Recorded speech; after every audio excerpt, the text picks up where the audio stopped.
नमस्कार दोस्तों, स्वागत है आप सभी का फिर से एक बार मेरे इस यूट्यूब प्लेटफॉर्म पर। दोस्तों आज हम देखने वाले हैं काफ़ी इम्पोर्टेंट प्रश्न हिस्ट्री के, जो कि आपके सभी प्रतियोगी परीक्षाओं के लिए काफ़ी इम्पोर्टेंट हो जाते हैं।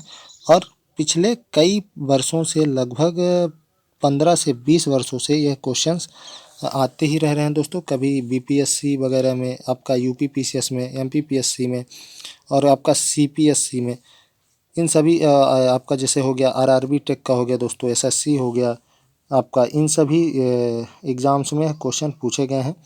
और ये क्वेश्चन काफ़ी इंपॉर्टेंट है दोस्तों, इसलिए मैं आप सभी से निवेदन करना चाहूँगा कि आप वीडियो के अंत में कमेंट करके ज़रूर बताएं कि 20 में से कितने क्वेश्चंस आपके सही हुए हैं।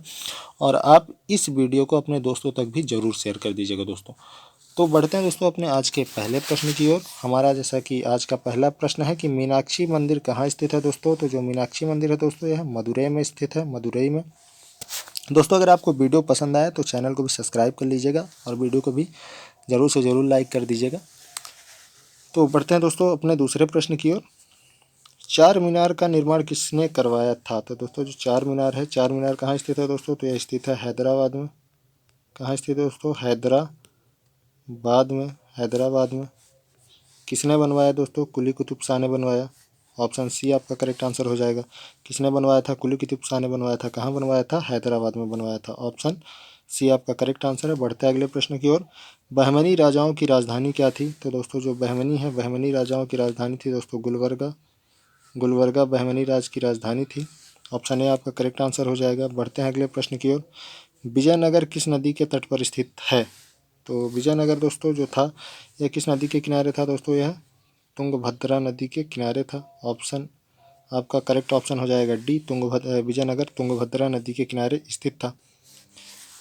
विजयनगर साम्राज्य की स्थापना हुई थी। तो जो दोस्तों विजयनगर था, इसकी स्थापना कब हुई थी। तो 1336 ईस्वी में हुई थी। ऑप्शन ए आपका करेक्ट आंसर हो जाएगा।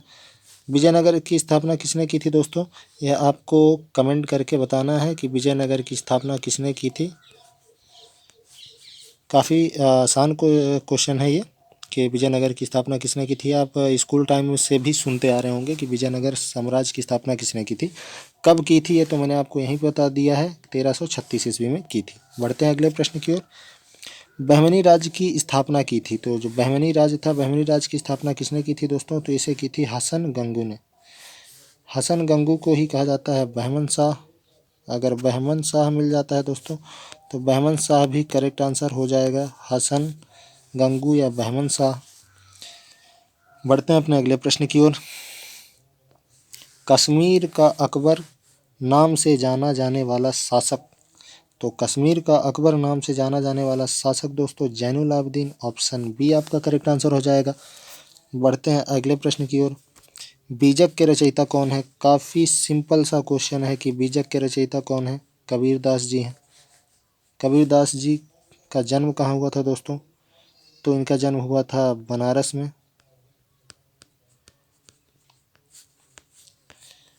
इनका जन्म हुआ था बनारस में। इन्होंने बीजक को लिखा था। इनकी और अन्य रचनाएं भी हैं जो कि आप आगे पढ़ेंगे। कबीर के गुरु कौन थे। तो दोस्तों जो कबीरदास थे, इनके गुरु कौन थे दोस्तों। इनके गुरु थे दोस्तों रामानंद। ऑप्शन बी आपका करेक्ट आंसर हो जाएगा। रामानंद कबीरदास के गुरु थे।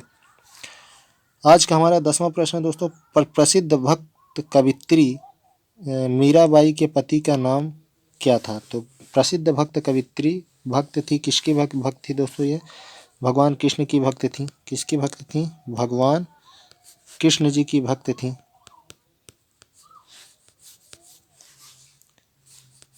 लेकिन यहाँ पे क्वेश्चन क्या पूछा गया दोस्तों, मीराबाई के बारे में, उनके पति का क्या नाम है। तो उनके पति का नाम है दोस्तों राजकुमार भोजराज।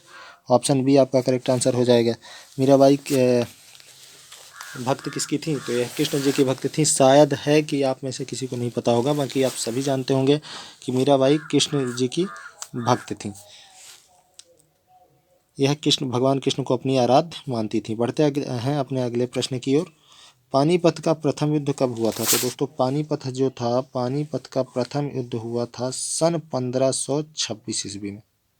किसके किसके बीच में हुआ था दोस्तों, कमेंट जरूर कीजिएगा किसके किसके बीच में हुआ था। अगर आप जानते हैं तो ज़रूर कमेंट कीजिएगा। और अगर नहीं जानते हैं दोस्तों तो आप इसे सर्च करके कमेंट कीजिएगा, क्योंकि अगर आप किसी भी चीज़ को खोजते हैं दोस्तों, तो जब आप खोजते हैं उसको तो वह चीज़ें हमेशा आपको याद रह जाती हैं। इसलिए मैं हर वीडियो में आपको 2 से 3 प्रश्न देता हूँ कमेंट में बताने के लिए, ताकि आप उस चीज़ को खोजें, और अगर आप उस चीज़ को खोजेंगे तो आपको वह क्वेश्चन कभी नहीं भूलेगा दोस्तों। तो बढ़ते हैं अपने अगले प्रश्न की ओर। भारत में ग्रैंड ट्रक रोड बनवाई, तो ग्रैंड ट्रक रोड किसने बनवाई दोस्तों? तो ग्रैंड ट्रक रोड बनवाई थी शेरशाह सूरी ने। शेरशाह सूरी ने ग्रैंड ट्रक रोड का निर्माण किया था। बढ़ते हैं अपने अगले प्रश्न की ओर दोस्तों। मुगल काल की राजभाषा क्या थी? तो जो मुगल काल था दोस्तों, मुगल काल की राजभाषा क्या थी? तो फारसी थी। मुगल काल की राजभाषा थी दोस्तों, क्या थी? फारसी थी। मुगल काल की जो राजकाज का काम किया जाता था वह सभी फारसी भाषा में ही किया जाता था। तो मुगल काल का सर्वप्रथम बादशाह कौन था? पहला बादशाह कौन था दोस्तों? आप सभी जानते हैं, बाबर। बाबर जो था यह कहाँ का निवासी था दोस्तों? यह था फरगना का निवासी था। फरगना कहाँ दोस्तों? अफगानिस्तान। अफगानिस्तान, काबुल। काबुल, फरगना। ठीक है दोस्तों, काबुल रहने देते हैं, आपके लिए फरगना ज़्यादा सही रहेगा। अगर फरगना नहीं आता है दोस्तों, काबुल आता है तो काबुल भी आप कर सकते हैं। बढ़ते हैं अगले प्रश्न की ओर। मुगल चित्रकारी जो थी दोस्तों, यह किसके शासन काल में अपने चरमोत्कर्ष पर थी? तो मुगल चित्रकार किसके शासनकाल में चरमोत्कर्ष प्राप्त किया? मुगल चित्रकारों ने किसके शासनकाल में चरमोत्कर्ष प्राप्त किया? तो वह हो जाएगा, करेक्ट आंसर दोस्तों डी हो जाएगा, जहांगीर के शासनकाल में मुगल चित्रकारी अपने चरमोत्कर्ष पर थी। करेक्ट आंसर क्वेश्चन हो जाएगा आपका, मुगल चित्रकारी अपने चरमोत्कर्ष पर कब थी? तो मुगल चित्रकारी अपने चरमोत्कर्ष पर थी जहांगीर के शासनकाल में। जहांगीर चित्रकारों की काफ़ी प्रशंसा और काफ़ी इज्जत किया करता था और उन्हें पुरस्कृत भी किया करता था। बढ़ते हैं अगले प्रश्न की ओर। हल्दी घाटी का युद्ध कब लड़ा गया? तो दोस्तों हल्दी घाटी का जो युद्ध था वह कब लड़ा गया था दोस्तों? सन 1576 ईस्वी में लड़ा गया था। हल्दी घाटी का युद्ध सन 1576 ईस्वी में लड़ा गया था। तो बढ़ते हैं अपने अगले प्रश्न की ओर दोस्तों। पटना को प्रांतीय राजधानी बनाया, तो पटना को प्रांतीय राजधानी किस शासक ने बनाया था दोस्तों?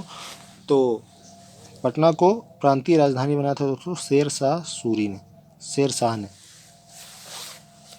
शेरशाह वैसे भी दोस्तों कहाँ का निवासी था? वह बिहार का निवासी था।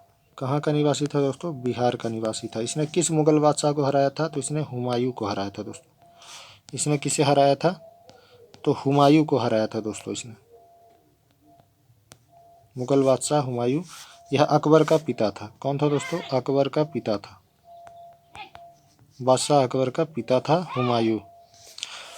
आज का हमारा अगला प्रश्न दोस्तों कि मयूर सिंहासन पर बैठने वाला अंतिम मुगल बादशाह कौन था? तो दोस्तों मयूर सिंहासन आप सभी जानते होंगे, काफ़ी कीमती सिंहासन था ये। इसमें कई सारे नवरत्न जड़े हुए थे दोस्तों।